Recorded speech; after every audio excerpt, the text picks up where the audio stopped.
Assalamualaikum warahmatullahi wabarakatuh. Nama saya Muhammad Arif. Nah, jadi di sini saya akan mengerjakan tugas ke-8 saya dengan di mata pelajaran atau mata kuliah pengantar sistem informasi.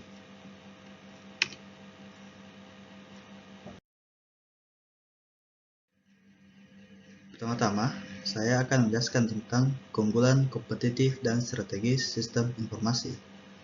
Kompetisi merupakan karakteristik positif dalam bisnis. Persaingan alami dan sehat adalah pendukung majunya suatu pasar. Persaingan ini mendorong upaya untuk mendapatkan keunggulan kompetitif di pasar. Oleh karenanya, diperlukan kemampuan kompetitif yang signifikan pada berbagai bagian dari perusahaan. Hal ini ditunjukkan untuk menjaga bisnis terhadap ancaman pendatang baru. 5 strategi kompetisi dasar dalam bersaing, yakni strategi kepemimpinan biaya. Menjadi produsen rendah biaya dalam menghasilkan barang dan jasa, atau membantu menurunkan biaya bagi pemasok dan pelanggan sehingga pesaing memiliki biaya produksi yang lebih tinggi. Kedua, strategi diferensiasi. Mengembangkan cara-cara untuk membedakan produk dan layanan dari para pesaing atau mengurangi keunggulan diferensiasi dari pesaing. Strategi ini memungkinkan perusahaan untuk fokus pada produk atau jasa untuk memberikan keuntungan dalam segmen pasar yang unik atau niche market. Strategi inovasi merupakan cara baru dalam melakukan bisnis. Strategi ini dapat melibatkan pengembangan produk dan atau jasa yang unik guna memasuki pasar yang unik atau niche market. Hal ini juga dapat melibatkan perubahan radikal dalam proses bisnis untuk memproduksi atau mendistribusikan produk dan layanan dari mayoritas jenis dan cara yang ada. Keempat, strategi pertumbuhan. Secara signifikan memperluas kapasitas perusahaan untuk menghasilkan barang dan jasa, ekspansi ke pasar global, diferensiasi ke produk dan jasa baru, atau mengintegrasikan ke dalam produk dan jasa terkait strategi inovasi. Kelima, yang terakhir, strategi aliansi, yaitu dengan membentuk hubungan bisnis baru atau aliansi dengan pelanggan, pemasok, pesaing, konsultan, dan perusahaan lainnya. Hubungan ini berupa merger atau gabungan, akuisisi, usaha patungan, pembentukan perusahaan-perusahaan virtual, atau pemasaran lainnya, manufaktur, atau perjanjian distribusi antar pelaku usaha dengan mitranya. Selanjutnya saya akan menjelaskan tentang pentingnya sistem informasi bagi organisasi dan masyarakat. Nah, seringkali banyak masyarakat yang mengeluh karena layanan yang diberikan oleh sebuah instansi publik tidak cukup baik, sehingga dengan demikian menyusahkan masyarakat. Nah, dengan adanya sistem informasi berbasis internet atau digital yang bisa kita akses secara online, maka tentu akan membuat pelayanan publik itu diperbaharui menjadi lebih baik lagi.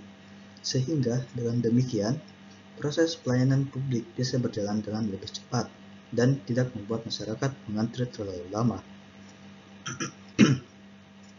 Dengan adanya sistem informasi yang baik di dalam sebuah organisasi, maka tentu bisa menambah nilai atau daya saing sebuah organisasi menjadi lebih baik. Karena dengan adanya sistem informasi yang digunakan itu, maka kualitas layanan yang bertambah baik serta proses pengambilan keputusan yang lebih cepat menjadi keunggulan utama yang membuat organisasi Anda menjadi terdepan dibandingkan dengan yang lain. Untuk tujuan keuangan dan pemecahan masalah, maka tentu sebuah organisasi membutuhkan data yang akurat. Dengan adanya sistem informasi ini, maka data-data dari waktu yang lama pun tentunya akan tersimpan dan terekam dengan baik sehingga dapat dicari lagi di kemudian hari untuk berbagai kebutuhan. Proses pencarian data yang cepat ini tentu sangat menghemat waktu dan membantu organisasi dalam mengelola semua informasi.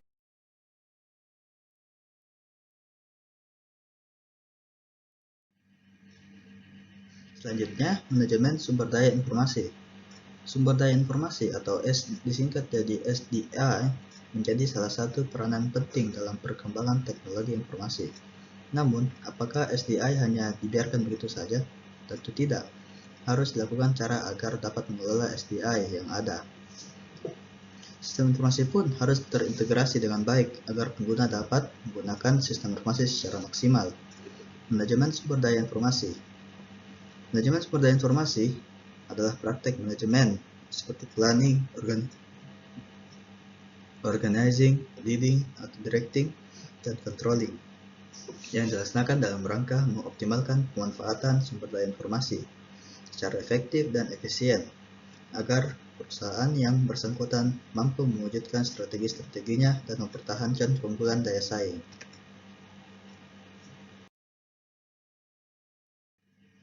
Meskipun seorang pemakai individu dapat memperhatikan IRM, pendekatan paling efektif bagi perusahaan adalah mengembangkan secara formal yang harus diikuti setiap orang agar perusahaan tersebut dapat mencapai IRM. Perlu adanya serangkai kondisi seperti menyadari bahwa keunggulan kompetitif akan tercapai melalui sumber daya informasi yang unggul, menyadari bahwa jasa informasi di bidang fungsional utama, menyadari bahwa CIO atau Chief Information Officer adalah eksekutif puncak, dan terakhir adanya strategi untuk mendorong dan mengelola end user computing.